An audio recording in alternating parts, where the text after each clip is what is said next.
ओम गणेशी महागणेशाय नमः। जय माता दी। राधे राधे। दोस्तों, कैसे हैं आप सब।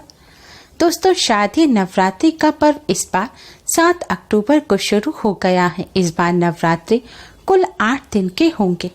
इस बार नवरात्रि की महानवमी 14 अक्टूबर को है। नवरात्रि के दिनों में माँ के 9 अलग अलग स्वरूपों का पूजन किया जाता है।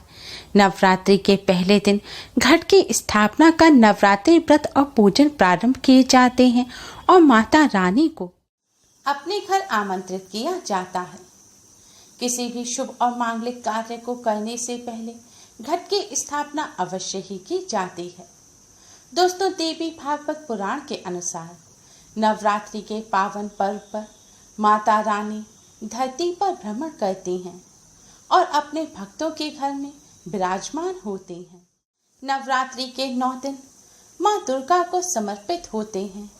इन 9 दिनों में जो भी भक्त माता रानी की पूजा करते हैं, सेवा करते हैं या व्रत रखते हैं, माता रानी की कृपा से उनकी सभी मनोकामनाएं जल्द ही पूर्ण हो जाती हैं। माता रानी अपने भक्तों की सभी कष्टों और संकटों से रक्षा करती हैं। नवरात्रि ऊर्जा की देवी माँ दुर्गा, धन की देवी माँ लक्ष्मी और विद्या की देवी माँ सरस्वती को समर्पित है। नवरात्रि के दूसरे दिन माता रानी के ब्रह्मचारिणी स्वरूप का पूजन किया जाता है। ब्रह्म का अर्थ है तपस्या और चारिणी यानी आचरण करने वाली। इस प्रकार ब्रह्मचारिणी का अर्थ हुआ तप का आचरण करने वाली। माँ ब्रह्मचारिणी के दाहिने हाथ में जबकि माला एवं बाएं हाथ में कमंडल रहता है। माँ दुर्गा जी का यह दूसरा स्वरूप भक्तों और सिद्धों को अनंत फल देने वाला है। माँ ब्रह्मचारिणी की उपासना करने से मनुष्य में तप, वैराग्य, सदाचार, संयम की वृद्धि होती है। जीवन के कठिन संघर्षों में भी उसका मन कर्तव्य पथ से विचलित नहीं होता। माँ ब्रह्मचारिणी देवी की कृपा से उसे सर्वत्र सिद्धि और विजय की प्राप्ति होती है। माँ ब्रह्मचारिणी की कृपा जिन्हें प्राप्त हो जाती है, उनका दुर्भाग्य सौभाग्य में बदल जाता है। उन्हें धन संबंधी कभी भी कोई दिक्कत नहीं आती और हर क्षेत्र में सफलता मिलती है। आज हम आपको माँ ब्रह्मचारिणी को प्रसन्न करने वाला एक बहुत ही आसान और असरकारक उपाय बताने जा रहे हैं। इस उपाय को करने से माँ ब्रह्मचारिणी प्रसन्न होती हैं और भक्तों को अपना आशीर्वाद देती हैं।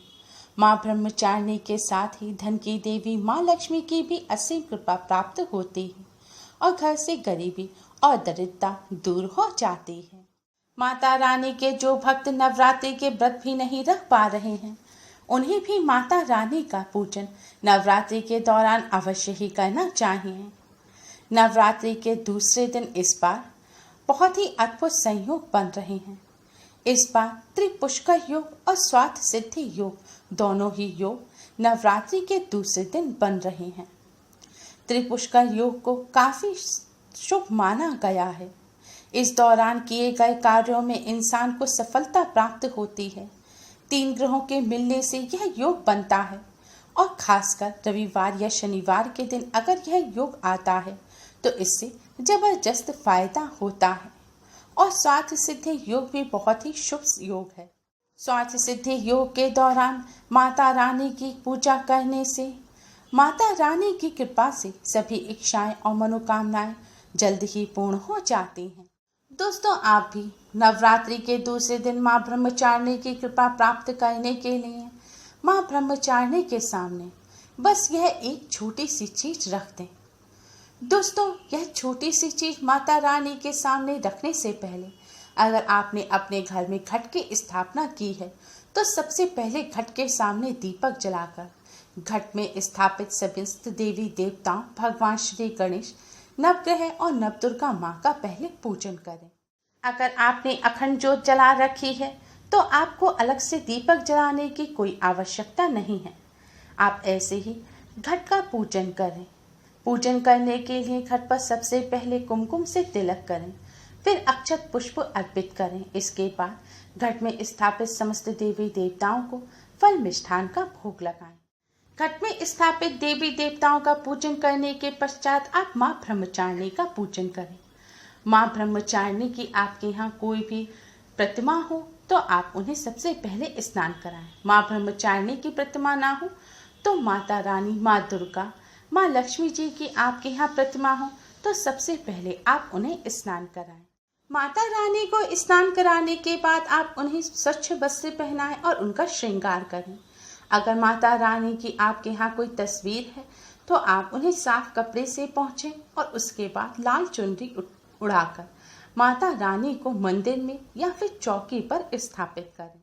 और आपके यहाँ अगर श्रीयंत्र है तो आप श्रीयंत्र को भी साफ कर माता रानी के पास चावलों की एक ढेरी बनाकर उस पर श्रीयंत्र रखें। फिर सबसे पहले आप माता रानी को कुमकुम से तिलक करें, फिर श्रीयंत्र पर भी तिलक करें।